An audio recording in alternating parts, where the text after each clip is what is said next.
시작했습니다. 자, 오늘은 우리 네 번째 시간입니다. 네 번째 시간으로 2장, 고린도전서 2장 전반부에 대해서 한번 살펴보도록 할 텐데요. 우리 지난 시간에 했던 3강의 내용들을 한번 생각하시면서 오늘 2장을 보셔야 됩니다. 왜냐하면 이 2장은 1장 후반부에 연결되는 내용이기 때문입니다. 하나님의 지혜인 십자가 사건을 1장 후반절에서 이야기했는데요. 우리 2장에서도 동일하게 하나님의 지혜에 대해서 바울이 이야기를 하고 있습니다. 특별히 앞에서 1장 26절 이하에 하나님의 지혜, 십자가의 말씀이 고린도 교회에 적용되었다면 2장 1절에서 5절까지의 말씀은 바울에게 적용된 실제적인 이 십자가의 말씀에 대해서 이야기하고 있습니다. 그래서 우리 한글 성경에는 나타나지 않지만 원어 헬라어 성경에서는 제일 앞에 1절 형제들아 앞에 한 단어가 들어갑니다. 그게 뭐냐면 카고라는 헬라어인데요. 바로 나도라는 뜻이에요. 나도. 즉 앞에서 1장 26절에서 31절까지 십자가의 말씀이 고린도 교회에 적용된 것처럼 나도 십자가의 말씀 그것을 따라서 전했다라는 것을 2장 1절에서 5절까지 바울은 이야기하고 있는 겁니다.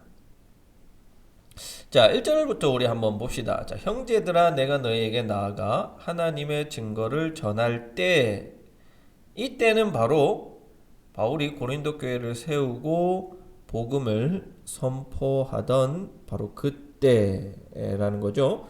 처음 고린도 교회를 세우고 복음을 전할 때 무엇으로 복음을 전했냐? 말과 지혜의 아름다운 것으로 하지 않았다. 다만 무엇으로 했느냐? 하나님의 증거를 전했다라고 말합니다.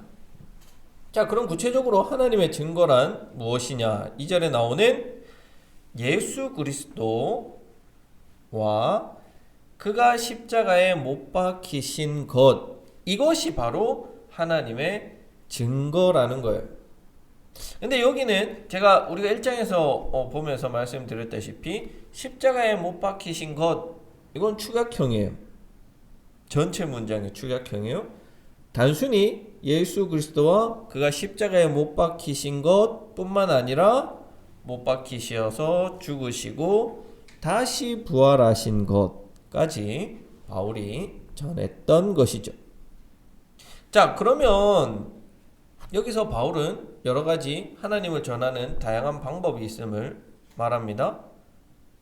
말의 지혜, 또 아름다운 것으로 말하는데, 이것은 헬라인들이 하나님을 논증할 때 사용했던 거예요.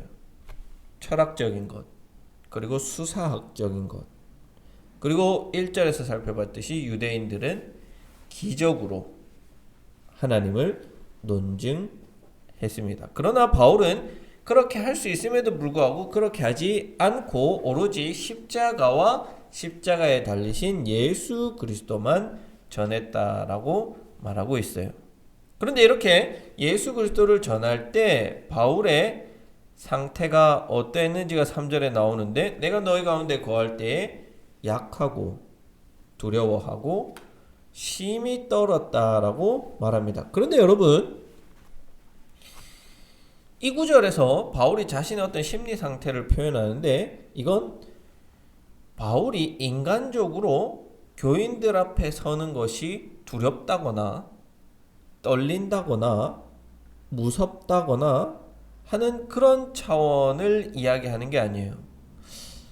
여러분, 우리가 이렇게 대중들 앞에서 설교하거나 이렇게 말을 할 때는 이렇게 굉장히 떨립니다. 그렇죠? 근데 그런 떨림을 말하는 게 아니라 이것은 하나님 앞에 겸손한 바울의 자세를 말하고 있는 거예요. 여러분, 바울은 얼마든지 사람들 앞에서 당당하게 선포할 수 있는 사람이에요. 바울이 전도하고 복음을 전하는 게 고린도 교회가 처음입니까? 아니에요. 고린도 교회에 복음 전하기 훨씬 전부터 수많은 회당에서 당대에 똑똑하다는 그 율법학자들, 서기관들 앞에서 복음을 선포하던 사람이 바울이에요. 얼마든지 자신 있게 고린도 교인들 앞에서 선포할 수 있었습니다. 그러나 이런 인간적인 자신감을 가지고 단상에 서서 복음을 전한 것이 아니라 하나님 앞에 섰다는 그 떨림, 그 두려워함, 연약함, 그것을 가지고 선포한 거예요. 바로 하나님 앞에 복음을 선포한다는 그 심정을 가지고 바울은 복음을 선포했던 겁니다. 그래서 4절에 내 말과 내 전도함이 설득력이 있는 지혜의 말로 하지 아니하고 다만 성령의 나타나심과 능력으로 했다라는 거예요. 그런데 여러분, 성령의 나타나심과 능력이 무엇을 가리키는 겁니까? 성령의 나타나심과 능력이다. 이 말은 전도나 설교에 있어서 주체가 누구인가 하는 것의 문제예요. 즉 여기서 이 주격적 속격이라는 이 문법이 사용됐는데요. 주격적 속격. 그래서 성령이 주체가 되어서 설교와 전도를 통해서 드러난다. 성령이 주체가 되어서 설교와 전도를 통해서 하나님이 드러난다라는 뜻이에요. 여러분, 이게 설교의 핵심이고 복음 전도의 핵심이에요. 설교는 설교자가 하는 것이 아니라 성령님 하나님께서 하는 것이 되어야만 그것이 하나님의 말씀이 되는 거예요. 설교를 하는데 설교자가 드러난다면 그것은 하나님의 말씀이 아니라 자기 자랑이나 인간적 지혜의 말에 지나지 않는 겁니다. 성령님께서 말씀하시고 듣는 사람들에게 성령님께서 도우심, 조명하심으로 말씀이 이해될 때, 하나님의 말씀이 들릴 때 가장 잘 하나님의 말씀을 이해할 수 있어요. 그게 바로 뭐냐면 저자직강이에요. 그렇죠? 그때 가장 잘 우리가 하나님의 말씀을 이해할 수 있지 않겠어요? 하나님께서 직접 말씀하세요. 그런데 듣는 사람 입장에서도 성령 하나님께서 그 듣는 말씀을 조명해 주시고 도와주세요. 저자가 말하고 저자가 듣도록 도와주고, 그러면 그것이 가장 하나님의 말씀을 잘 바르게 듣고 이해하는 방법이 되는 것입니다. 그래서 우리가 반드시 말씀을 전하거나 들을 때는 성령 하나님께서 말씀하심, 그리고 성령 하나님께서 조명하심, 이해하도록 우리를 도와주심에 대한 고백이 반드시 있어야 됩니다. 그래야만 그것이 하나님 말씀이 되는 거예요. 여러분들도 마찬가지예요. 듣는 사람들도 설교자의 말을 설교자의 말로 듣게 되면 그것은 인간적 지혜에 불과하게 됩니다. 그러나 성령 하나님께서 주시는 그 믿음으로 우리가 그것을 하나님의 말씀으로 받아들일 때에 하나님의 말씀이 되고 하나님의 말씀으로 우리가 받아들일 수 있는 것입니다. 자, 두 번째 단락인 6절에서 9절까지 바울은 하나님의 지혜에 대해서 이야기하고 있습니다. 우리가 앞에서는 이 부정적인 세상 지혜에 대해서 바울이 계속 이야기했는데, 이것에 대비되는 하나님의 지혜는 도대체 어떤 것인가 이야기합니다. 자, 6절에서 이렇게 시작합니다. 그러나 이 말의 뜻은 1절에서 5절까지는 부정적인 세상 지혜에 대해서 이야기했죠. 그런데 이 지혜가 그러나라는 이 말로 반전되는 거예요. 지혜가 부정적인 것이 아니라는 거예요.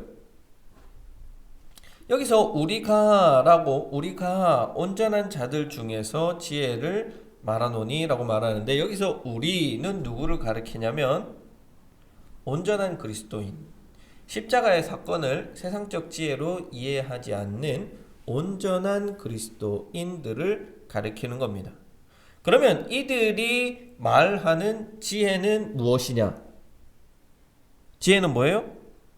하나님의 지혜는 십자가에 달리신 예수 그리스도, 그리고 부활하신 그리스도를 가리키는 것이죠. 바로 우리 온전한 그리스도인들은 무엇을 말하느냐?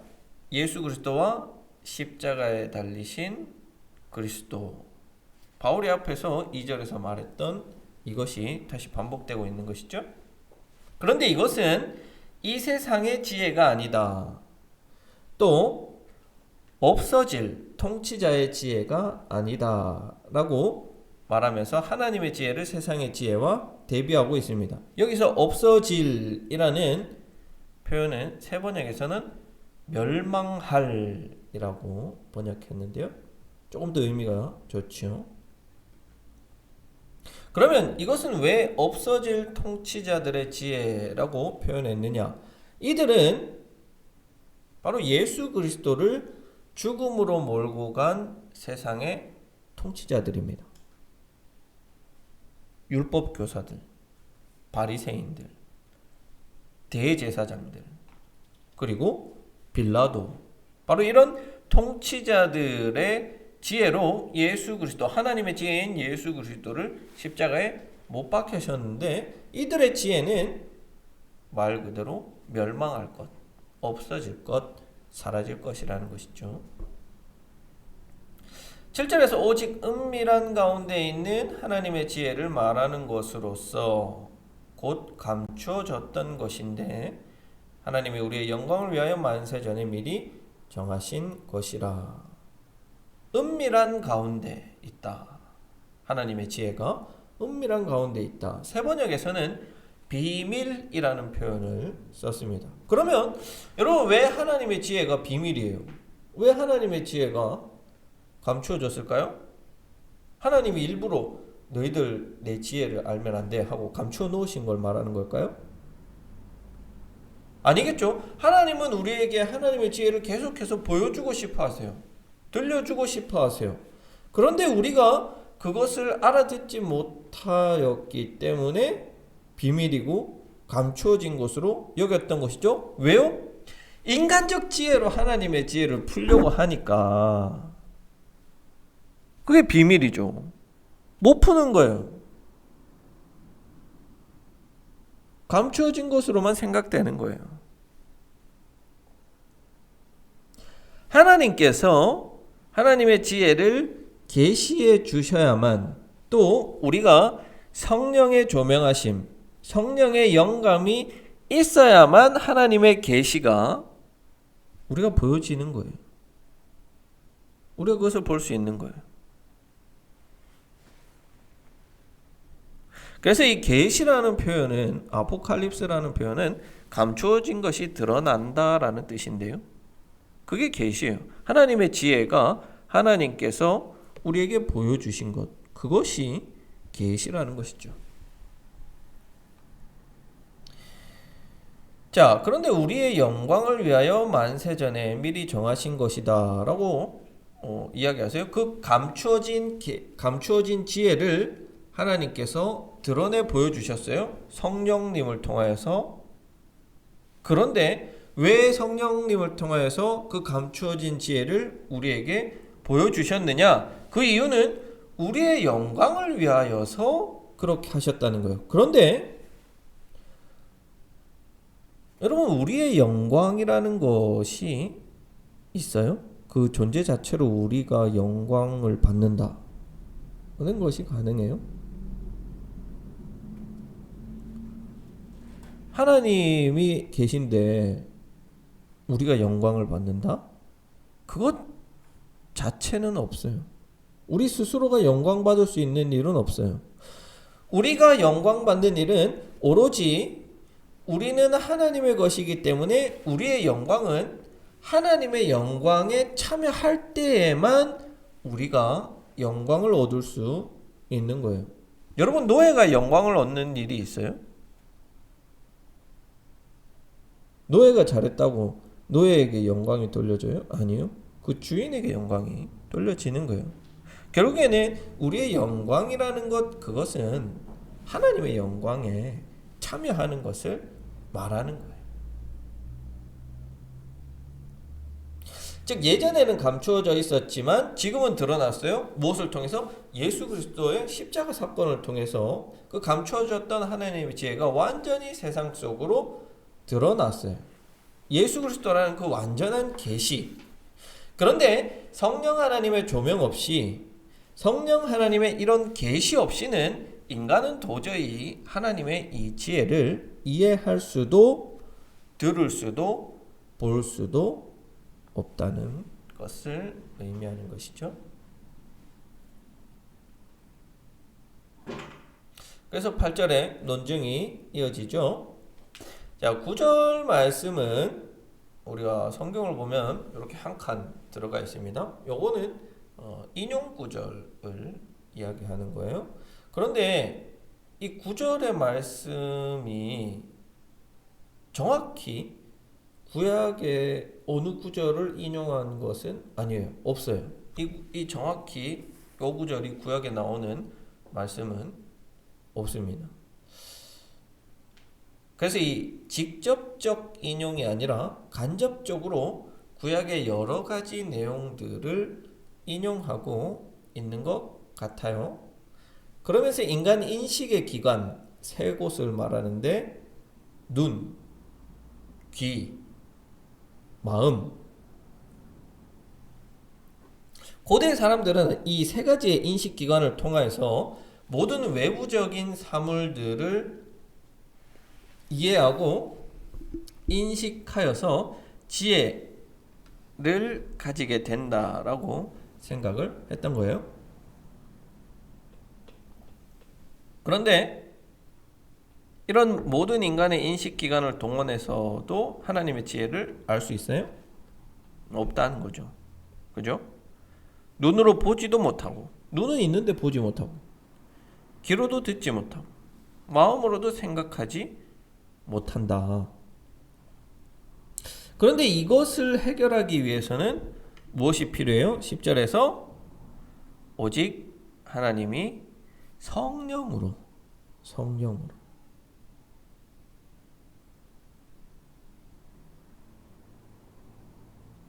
자, 6절에서 9절까지 이 하나님의 지혜를 인간의 모든 인식기관, 인간의 지혜, 모든 것을 동원해도 알 수 없다. 그런데 알 수 있는 방법을 하나님이 제시해 주시는데 10절 이하에서부터 바로 성령님을 통해서 하나님의 지혜를 아는 것, 이해하는 것이 가능하다. 바로 이 하나님의 지혜를 인식하는 새로운 방법을 우리에게 제시해 주시는 거예요. 지금까지 사람은 마음으로, 귀로, 눈으로 하나님의 지혜를 보고 듣고 이해하려고 했는데 그 모든 시도가 실패했어요. 하나님께서 새로운 방법을 주셨는데 그것은 바로 성령 하나님을 통해서 하나님의 지혜를 인식하는 것이 가능하다라고 10절부터 16절까지 말씀하고 있습니다. 자, 10절 한번 봅시다. 오직 하나님이 성령으로 이것을 우리에게 보이셨으니, 여기서 우리는 여전히 계속해서 이 온전한 그리스도인, 그리스도와 온전한 연합의 관계에 있는 이들을 가리키세요.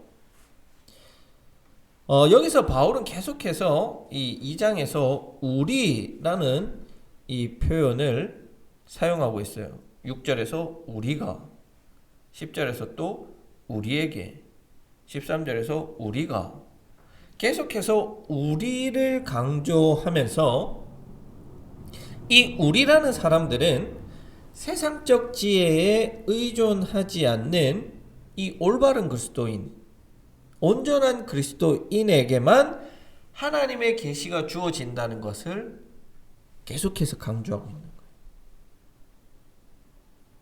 성령은 아무에게나 주어지는 게 아니에요. 교회 다닌다고 성령이 주어지는 게 아니라는 거예요. 성령은 오로지 이 온전한 그리스도인에게 역사하여서 누구를 알게 하신다? 하나님을 알게 하시는 거예요. 그런데 하나님을 알게 하는데 하나님의 겉으로 드러난 것, 우리에게 보여지는 것만 알게 하시느냐? 아니요. 왜요? 성령 하나님은 하나님의 깊은 것까지 통달하고 계신다. 다 이해하고 계신다. 여러분, 여기서 하나님의 깊은 것은 무엇을 가리킬까요? 계속해서 동일한 거예요. 다른 주제가 아니에요. 그래요. 하나님의 지혜. 바로 예수 그리스도의 십자가 사건을 가리키는 거예요.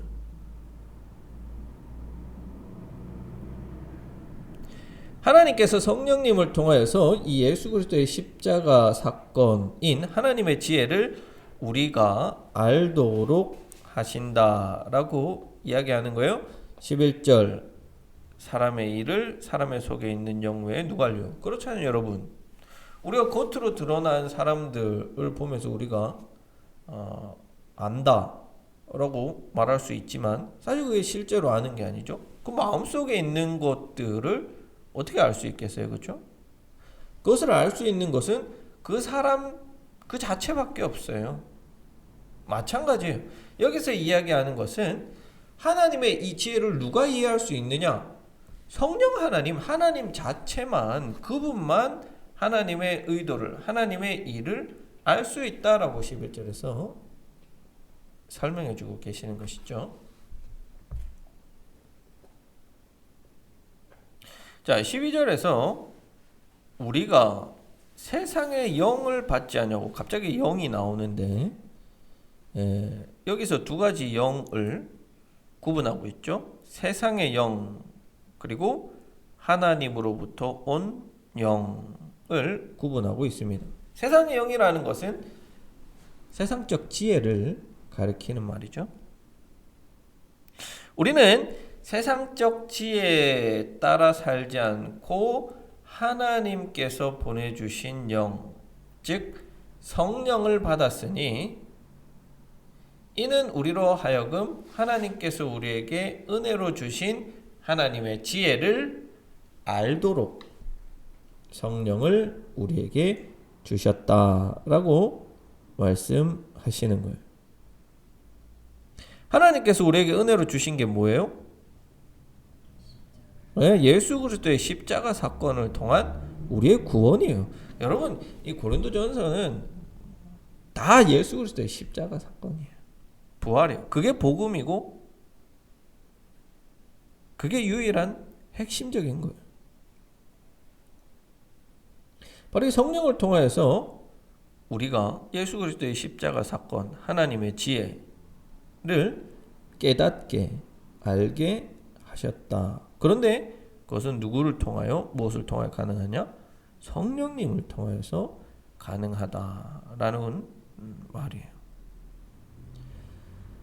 여러분, 그런데 사실 이 인간 인식 체계는 매우 중요합니다. 어떻게 중요하냐면 이건 어떤 이 하나의 철학적 흐름과 연결이 되어져 있는데요.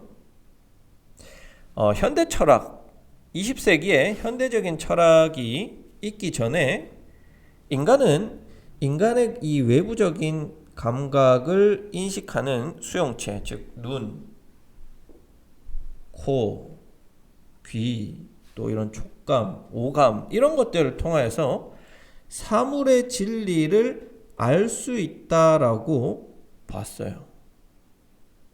그게 르네상스 시대의 철학자들의 어떤 낙관주의적 사고였어요. 그런데 여러분, 사실 우리가 보는 것은 이 사물의 하나의 껍데기에 불과하고, 사물의 그 근본적인 어떤 이치, 원리, 이런 것들은 인간의 어떤 감각이나 인식으로 이해할 수 없다라고 말한 게 칸트라는 철학자예요. 그래서 이 칸트라는 철학자는 이 순수 이성 비판이라는 이 책을 냈는데요. 바로 여기서 말하는 이 이성이라는 것이 인간 감각을 통하여서 세상적 지혜와 진리를 파악할 수 있다라고 당대의 사람들이 말하던 이 순수한 이성을 칸트는 비판한 거예요. 그러면서 바로 이 인간 이성의 한계를 명확히 드러냈습니다. 이처럼 여러분, 인간의 어떤 인식체계, 스스로가 가지고 있는 인식체계는 사물의 이치와 진리를 볼 수 있다, 알 수 있다라는 그런 인식이 예전부터 있어 왔던 거예요. 그게 바로 이 고린도전서에 나타나는 세상 사람들의 지혜예요. 그 사람들은 눈으로 보는 거, 귀로 듣는 거, 이걸로 세상적 지혜, 이치, 원리 다 알 수 있다라고 생각을 해왔던 거예요. 그런데 하나님의 지혜는 도무지 이런 인간 인식의 체계로는 이해할 수가 없었던 거죠. 없는 거예요. 그러면 이 하나님의 지혜는 무엇으로 인식해야 하느냐, 이해해야 하느냐?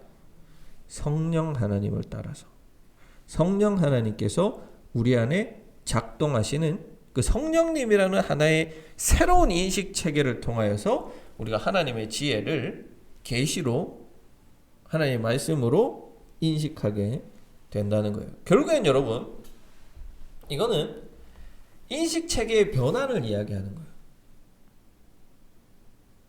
내가 세상을 보고 세상의 모든 사물들, 사건들을 보고 판단할 때 내 눈으로 보고 또 여러 가지 감각기관으로 이해합니다. 그리고 판단을 내리며 살아옵니다. 그런데 이건 누가 하는 거냐? 세상적 지혜를 따르는 사람들이 하는 거예요. 그리스도인은 그 인식 체계가 아니라 성령 하나님이라는 이 새로운 인식 체계를 가지고 살아가는 사람들이, 내가 보고 내가 판단하는 게 아니라 바로 이 성령 하나님이라는 이 인식 체계가 이것들을 판단하고 이해하게 해서 우리를 바른 길로 인도하게 하시는 것이죠. 너무 어려운 이야기를 했네요. 자, 13절. 자, 우리가 이것을 말하거니와 계속해서 우리가 나오죠. 사람의 지혜 오직 성령께서 가르친 것, 영적인 일은 영적인 것으로 분별하느니라. 여러분, 이 13절 전반에 나오는 우리가 이것을 말하거니와 사람의 지혜가 가르친 말로 하지 아니하고, 이것이 뭐냐면 하나님의 지혜죠. 십자가 사건이에요. 이것을 말할 때 그래서 사람의 지혜, 사람의 어떤 아름다운 수사학, 이것으로 하지 않았다. 2장 1절에서 나오는 하나님 증거를 정할 때 말과 지혜의 아름다운 것, 이것을 말하는 거죠. 이것으로 하지 않았다는 거예요. 왜요? 그것으로는 도저히 하나님의 지혜를 말할 수도 없고 말해도 이해하지 못하기 때문이라는 거예요. 그래서 무엇으로 선포했느냐? 성령의 말로. 성령께서 가르쳐 주신 것을 성령의 말로 선포했다라는 거예요. 그래야만 말하는 자가 성령을 따라서 말하고 듣는 자가 성령에 의해서 조명하여짐, 듣기 때문에 이해가 가능한 거예요. 그런데 이 13절 하반절에 나오는 이 구절이 재밌습니다. 영적인 일은 영적인 것으로 분별하느니라. 개역 한글 성경에는 신령한 일은 신령한 것으로 구분하느니라. 자, 다시 말하면 신령한 것을 가지고 신령한 것을 설명하는 것입니다. 자, 또는 신령한 것을 신령한 사람들에게 설명합니다.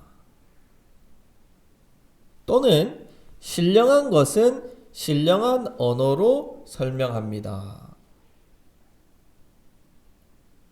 세번역 성경에는 이 세 가지의 문장이 다 나옵니다.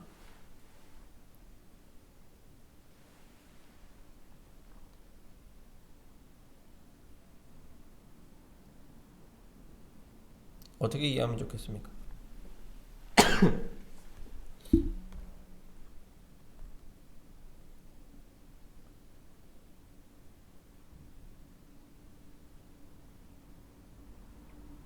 분별하느니라.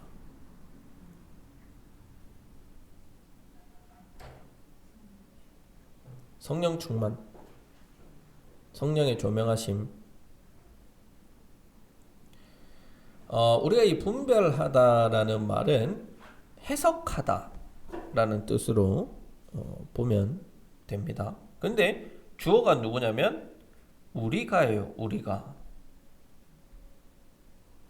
자, 우리가 영적인 일, 뭐예요? 하나님의 지혜죠. 하나님의 지혜를 영적인 사람들에게 해석해 준다 라는 의미로 이해하면 되겠습니다.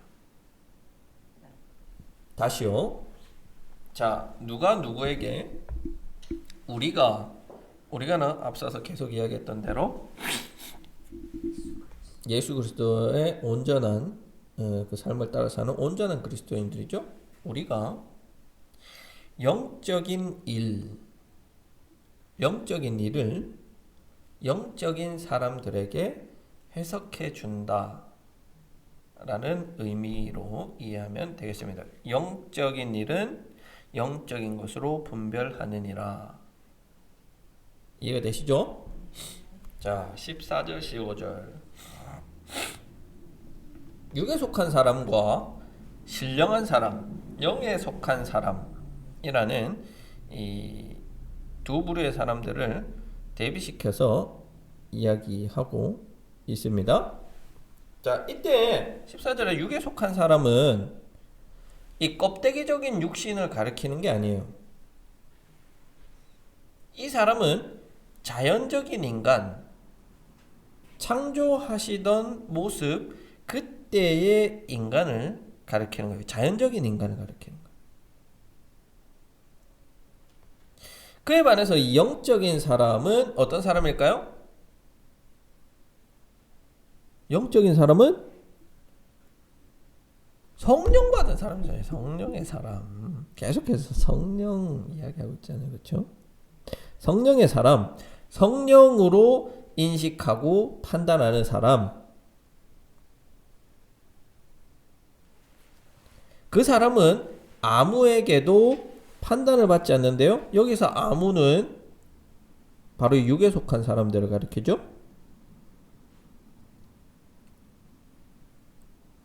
즉 그리스도인은 성령으로 인하여서 모든 상황을 인식하고 판단합니다. 또 그것을 따라서 행동합니다. 그렇다면 그 행동은 성령의 사역과 하나님의 지혜를 모르는 이들에게 판단받을 수 있는 것이 아니라는 거예요. 여러분, 우리가 성령을 따라서 주일날 예배 드려요. 그렇죠? 근데 세상 사람들이 보면 아유 쟤들은 뭐 일요일날 뭐 쉬지도 않고 뭐 보이지도 않는 하나님이라고 하면서 모여서 뭐 하냐, 이해가 안 되는 거예요. 근데 우리는 그들에게 이것을 판단받을 이유가 하나도 없는 거예요. 왜요? 우리는 성령님을 따라서 행동하고 성령님을 따라서 인식하기 때문에 그런 인간적인 판단을 받을 이유가 하나도 없는 거예요. 그러면 그렇다고 해서 우리가 뭐 판단받지 않으니까 뭐 마음대로 다 해도 된다, 그건 아니에요. 고린도전서 12장 10절에 의하면 영의 분별을 받아야 돼요. 또 14장 29절에 의하면 다른 선지자나 지도자에 의해서도 분별을 받아야 돼요. 그래야만 우리가 이 거짓 선지자나 거짓된 믿음 혹은 이 바르지 못한 믿음에서부터 벗어나서 우리가 바른 믿음을 가지고 성장할 수가 있습니다. 마지막 16절 누가 주의 마음을 알아서 주를 가르치겠느냐. 그러나 우리가 그리스도의 마음을 가졌느니라. 잘 이해가 안 되는 말인데요. 그죠? 이 말은 어떠한 사람도 주님의 마음을 헤아릴 수가 없다. 그죠? 그러나 온전히 성령의 인식과 판단에 따라서 행동하는 이들은 그 안에 성령 하나님께서 계심으로 주님의 마음을 알고 그것을 정확히 판단해서 가르칠 수 있다. 그렇다면 온전한 가르침을 행하는 지도자는 누구냐? 세상적 지혜를 따라서 자기들이 선생이라고, 우리의 지도자라고, 리더라고, 지혜를 가지고 있는 선생들이라고 모시는 이들이냐? 아니면 십자가의 도와 그것만 가르쳤던 바울이 참된 스승이냐? 누가 그리스도의 마음을 가지고 가르친 자냐? 바울이 묻고 있는 거예요. 답은 명확하죠. 세상적 지혜로 가르쳐서 파벌을 만들고 교회를 분열시킨 이들이 참 예수 그리스도의 마음을 알아서 전한 이들이 아니라 정말 십자가와 그 십자가 사건, 하나님의 지혜, 하나님의 능력, 그것만 전한 그 사람이 바로 참 하나님의 마음을 바로 알고 바르게 가르친 사람이 아니냐라고 바울은 묻고 있는 것입니다. 자, 여러분 이 말은 근데 오해하시면은 또 안 돼요. 뭘 오해하면 안 되냐면 그럼 우리가 교회에서 뭐 매주 십자가만 말해야 되냐? 십자가 사건만 설교해야 되냐? 그건 아니죠. 이 모든 우리의 신앙과 이런 모든 우리 이런 기독교적 이런 삶의 가장 근본에는 십자가가 있다. 이 십자가 없이 우리가 다른 것을 이해하는 것은 불가능하다. 그래서 이 십자가 사건을 가장 중심에 놓고 우리가 이 신앙생활을 해야 한다. 이런 것들을 오늘 말씀을 통해서 우리가 한번 이해해 볼 수가 있을 것 같네요.